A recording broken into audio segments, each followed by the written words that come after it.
Real komandası olaraq 13-cü Ümumdünya Şəhərsalma Forumunda yayımlarımızı davam etdiririk və hazırda biz Bakı Abadlıq Xidmətinin bu demək pavilyonu qarşısındayıq.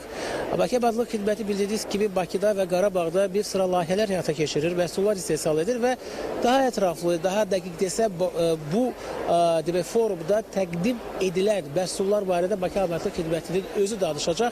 Daha doğrusu daha dəqiq desəm xidmətin baş memarı Rüfət Quliyev hazırda mənim həm söhbətimdir. Rüfət müəllim, xoş gördük. Bax, burada mən bir sıra layihələri təqdim olduğunu görürəm, amma istərdik ki, siz bir onu təsnifatlaşdırasınız tamaşaçılarımız üçün. Nələr təqdim olunur, hansı layihələr təqdim olunur və biz görürük ki, maraq var ziyarətçilərin arasında da. Buyurun. İlk növbədə salamlayıram sizi, xoş gördük sizi bizim stendimizin qabağında. Biz Bakı Abadlıq Xidməti olaraq Azərbaycanın müxtəlif bölgələrində, o cümlədən də Qarabağda, Şərqi Zəngəzurda böyük bir layihələri icra etmişik.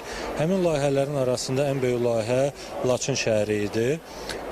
Laçın şəhərində biz yenidən qurma, təmir bərpa və abadlıq işləri görmüşük. Amma həmin layihələrdə tək bu məqsəd, əsas məqsəd bu deyildi. Yerli əhalini işlə təmin etmək, yerli məhsulları buraxmaq və sənətkarlığı dirçəltmək idi. Və biz bu məqsədlərə nail olmuşuq. Artıq bizim stenddə bəzi məhsulların nümunələri görə bilərsiniz. Burada. Bəli, bəli. Zəhmət olmazsa. Mən hətta onu bilirəm ki, buyurun. Hətta onu bilirəm ki, məsələn, Bakı Abadlıq Xidmətinin artıq bir sıra demək məhsulları artıq bir brend səviyyəsində qalxmaqdadır. Yeni hətta adlar da artıq Azərbaycanın istehlak bazarında meydana çıxır. İstəyərdik, bax, bunlar barədə məlumat verəsiniz. Bəli, burada stenddə siz görə bilərsiniz Can Laçın brendi. Bu sırf Laçına aid olan bir brenddir. Orada olan təbii bitkilər, balçılıq və digər sahələrə əhatə edir. Ondan əlavə olaraq ZRT Agro Sənaye Kompleksi də onun da məhsullarını burada görə bilərsiniz. Əlavə olaraq Gilabi Seramik Mərkəzi də orada öz fəaliyyətini göstərir və həmin istehsalatda yerli əhalinin, yerli cəmaatın işləməyi ilə iş yerlərinə də təmin olunur.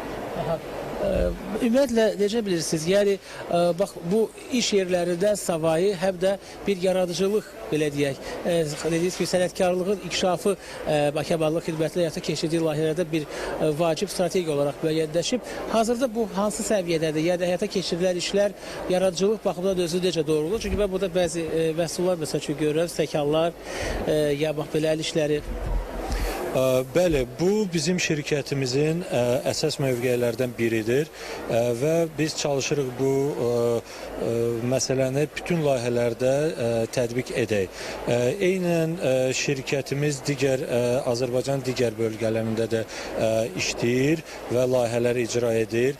Onların arasında Gəncə şəhəri, Göygöl, Şəmkir və paytaxtımızın qəsəbələri və kəndləri də saymaq olar. Harda ki, eyni prinsiplə biz yanaşırıq və ümumiyyətlə mühiti abadlaşdırandan sonra, müasir standartlarına gətirəndən sonra yerli əhalini də həm işlə də təmin edirik, həm də ki, bu işlərə cəlb edirik. Təşəkkür edirik belə tam təfərrüatlı məlumatlara görə və uğurlar diləyirik. Çox sağ olun. Sağ olun. Bəli, Rüfət Quliyev, Bakı Abadlıq Xidmətinin baş memarı bizə Bakı Abadlıq Xidmətinin pavilyonunda, daha doğrusu bu pavilyonda təqdim edilən layihələr və brendlər barədə məlumat verdi. Biz isə yayımlarımızı 13-cü Ümumdünya Şəhərsalma Forumunda davam etdiririk. Kəmran Qasımov, Eldəniz Əhmədov, Real.